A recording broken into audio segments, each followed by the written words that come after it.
Hello friends, welcome back to my channel. आप सभी का मेरे चैनल में बहुत बहुत स्वागत है। तो आज हम स्टार्ट करेंगे क्लास 10th की बुक फर्स्ट फ्लाइट का chapter number 2, Nelson Mandela long walk to freedom. हम इसकी समरी डिटेल में पढ़ेंगे। तो चलिए शुरू करते हैं। It is about the struggle of independence of South Africa, where Mandela was about to swear as the first black president. South Africa was becoming a newly born democratic country, and he took an oath as the first black president. Many dignitaries from different countries had come to be the part of that most momentous day. In his speech, Mandela showed his gratitude for all the dignitaries and promised his people that his country would never experience the repression of one by another. तो basically इस chapter में Nelson Mandela के struggle के बारे में बताया गया है कि किस तरह से उन्होंने साउथ अफ्रीका को इंडिपेंडेंस दिलाने के लिए स्ट्रगल करे थे।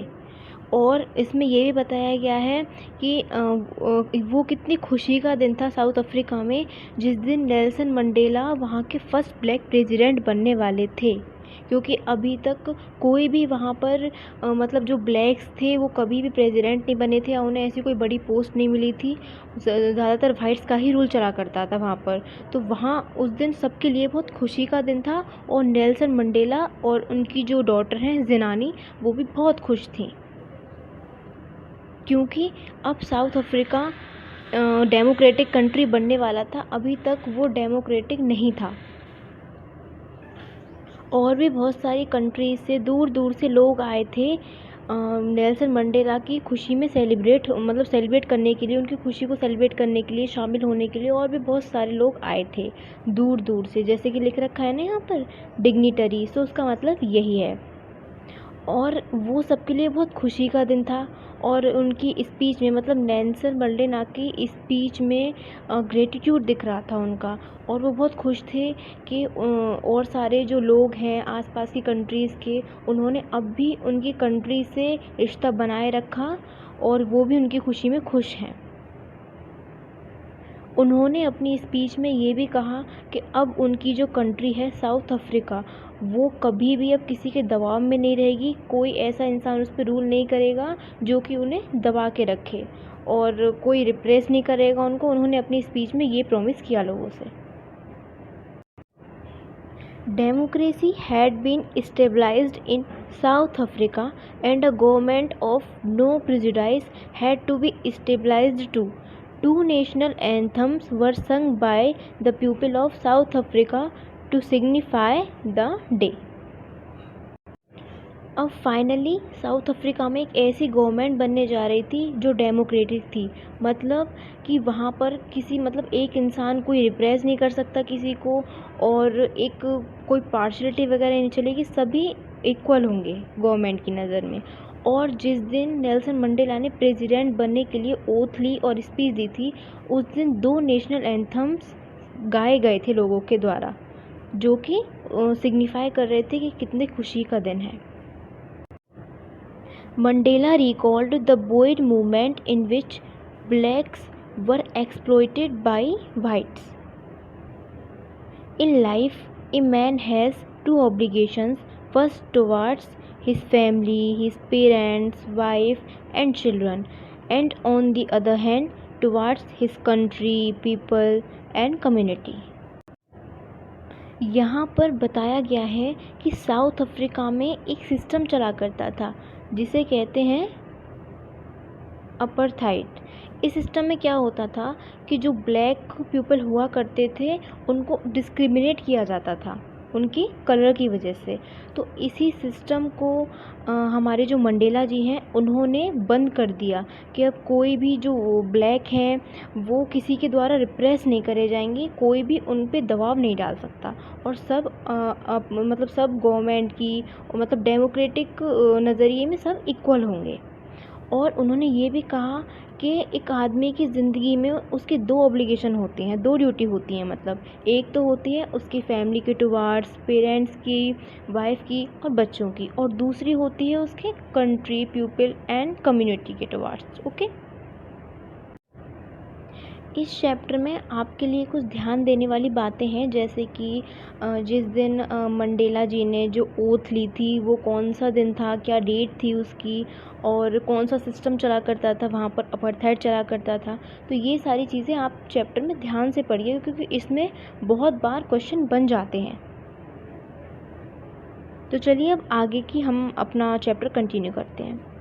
When Mandela became an adult, he understood that his freedom was only a misapprehension. In fact, he was a slave of exploitation. Freedom is obligatory for those who were suppressed in past. So Nelson Mandela, the first black president of South Africa, said radiantly that never again shall it be that his beautiful land will again experience the oppression of one by another.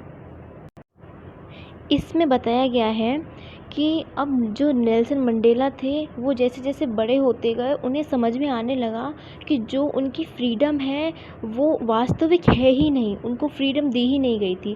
पहले तो उन्हें लगा कि सिर्फ उनकी ही आज़ादी छीनी हुई है, लेकिन जब उन्होंने अपने आसपास भाई बहनों को और पड़ोसियों को सबको देखा तो उन्हें लगा कि जो ब्लैक्स हैं उनमें से सबकी फ्रीडम छीनी हुई है, किसी के पास भी किसी काम को करने की आज़ादी है ही नहीं। और सिर्फ इसी चीज़ से नेल्सन मंडेला ने सोचा कि मैं बड़े होकर देश को ऐसा बनाऊंगा जो कभी भी किसी पर इस तरह से रूल ना करे कि और लोग परेशान हो जाएं, या कोई जो एक कास्ट है वो दूसरी लोअर कास्ट को डिस्क्रिमिनेट करके उसको रिप्रेस करे, उस पर मतलब जुल्म उठाए। तो इस तरह से उन्होंने सोचा और यही दृढ़ निश्चय उन्होंने अपने बना लिया कि मुझे अपने देश को अच्छी तरह से आज़ाद बनाना है और डेमोक्रेटिक बनाना है सही तरीके से।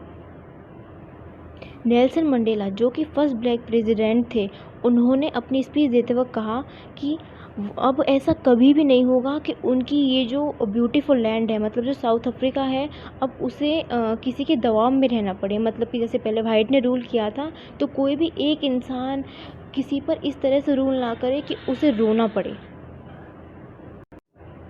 He pays respect to the freedom fighters like Oliver Tambo, Luthuli, Yusuf Dadu, who were men of rare courage, insight and kindness. He respects the death of thousands of people who gave their lives for the cause of freedom. He says every man has his duties to his family, to the community and to his country, and should perform them with loyalty and honestly. अपनी speech में Nelson Mandela ने respect भी दी है freedom fighters को, जैसे कि Oliver Tambo, Luthuli, Yusuf दादू, और कहा भी है कि इन लोगों में कितनी करेज थी और ये कितने दयालु थे। उन्होंने ये भी कहा है कि मैं रेस्पेक्ट करता हूँ उन लोगों को जिन्होंने हमारे देश को आज़ादी दिलाने में अपनी जान तक दे दी, अपनी जान का बलिदान दे दिया।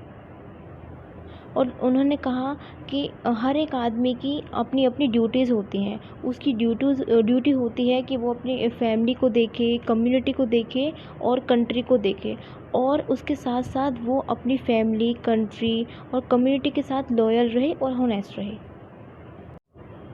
आई होप आपको ये चैप्टर समझ में आया होगा। तो अगर आपको ये वीडियो अच्छी लगी हो तो इसे लाइक करना, शेयर करना और चैनल को सब्सक्राइब भी ज़रूर करना, और उसके पास वाला बेल आइकन भी ज़रूर दबा देना, तभी आप पे नोटिफिकेशंस आएंगी। थैंक यू, मिलते हैं अगली वीडियो में।